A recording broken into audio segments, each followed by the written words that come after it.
रोहिणी और उसका पति डिनर के लिए बैठे ही थे कि डोरबेल बजी।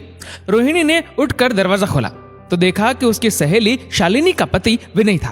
वो काफी घबराया हुआ दिख रहा था। रोहिणी अभी पूछने ही जा रही थी कि क्या हुआ, उससे पहले ही विनय ने कहा, भाभी जी प्लीज आप मेरे घर चलिए, जरा अपनी सहेली शालिनी को समझाइए ना, वह घर छोड़कर जा रही है। घर छोड़कर जा रही है? लेकिन क्यों? रोहिणी ने पूछा। वो सब मैं आपको घर चलकर बताऊंगा, अभी आप जल्दी से चलिए, वो आपके अलावा किसी की बात नहीं सुनेगी। विनय बोला। रोहिणी और शालिनी दोनों बहुत अच्छी सहेलियां हैं। 1 साल पहले रोहिणी के पति का ट्रांसफर इस शहर में हुआ।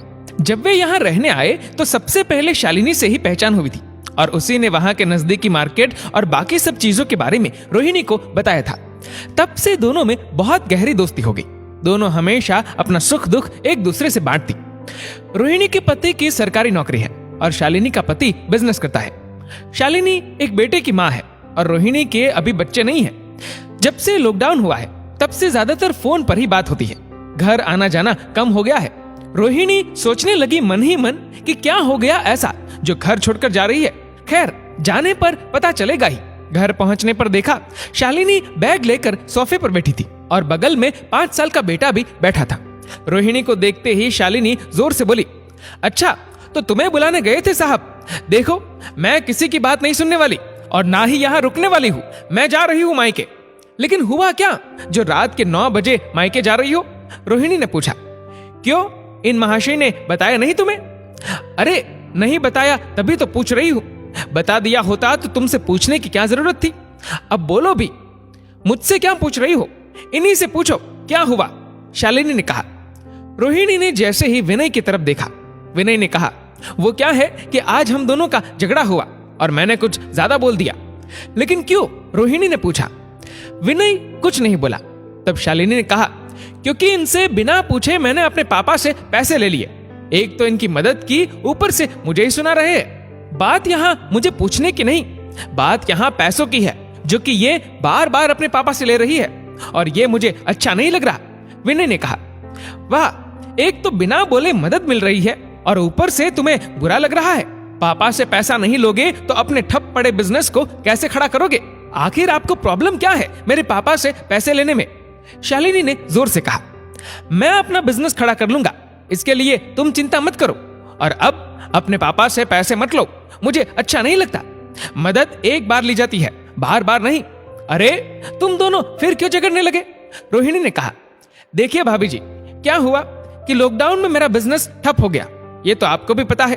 घर चलाने में थोड़ी दिक्कत हो गई।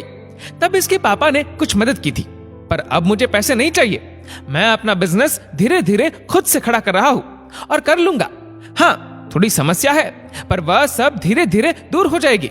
पर ये समझती नहीं, बार बार पापा से पैसे ले रही है मेरे मना करने के बावजूद। हाँ क्या हो गया, ले लिए तो? मैंने मांगे नहीं, पापा ने खुद दिए। अरे तुम लेने से मना भी तो कर सकती थी।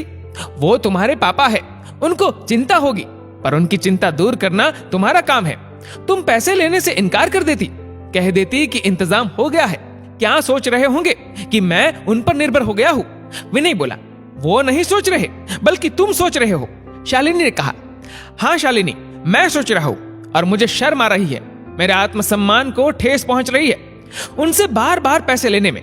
उनका भी तो परिवार है, फिर वो रिटायर्ड है।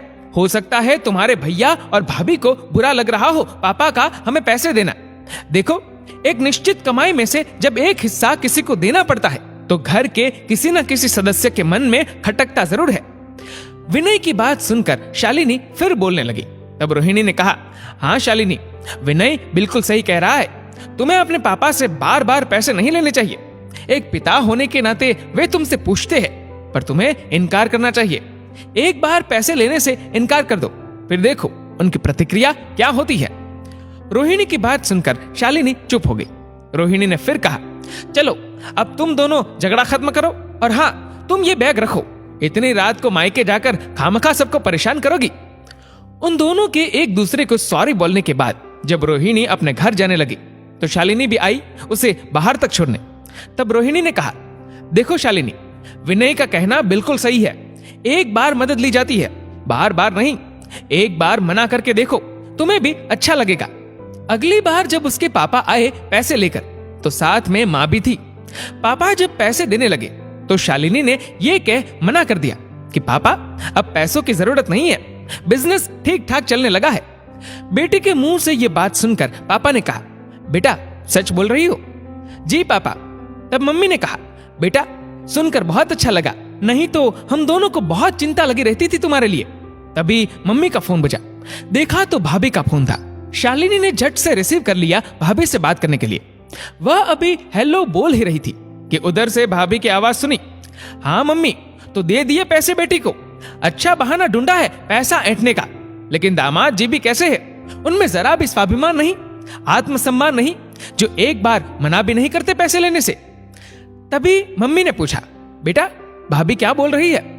शालिनी ने फोन रखते हुए कहा, कुछ नहीं मम्मी, बस पूछ रही थी कि आप दोनों यहां सही से पहुंचे या नहीं। हाँ बेटा, उसे भी तुम्हारी बहुत चिंता लगी रहती है। शालिनी कुछ नहीं बोली। उसे बुरा लग रहा था अपने पति के लिए, और तभी उसने मन में निश्चय कर लिया कि अब पापा से पैसे नहीं लेगी, अपने पति के आत्मसम्मान को और ठेस नहीं पहुंचने देगी। दोस्तों, इस वीडियो को लेकर आपकी क्या राय है, मुझे कमेंट करके जरूर बताएगा। और अगर आपको वीडियो अच्छा लगा हो